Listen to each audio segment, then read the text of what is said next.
జీవితమొక పయనమని గమ్యము తెలియదని తెలిసిన ఈ మనిషి పయనమాగదు. జననం ధర్మమని మరణం కర్మమని తెలిసిన జనన మరణ చక్రమాగదు. మరణం తథ్యమని ఏ జీవికి తప్పదని తెలిసిన ఈ మనిషి తపనాగదు.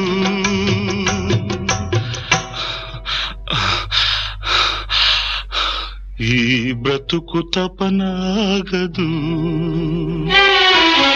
ఆగదు ఏ నిమిషము నీ కోసము.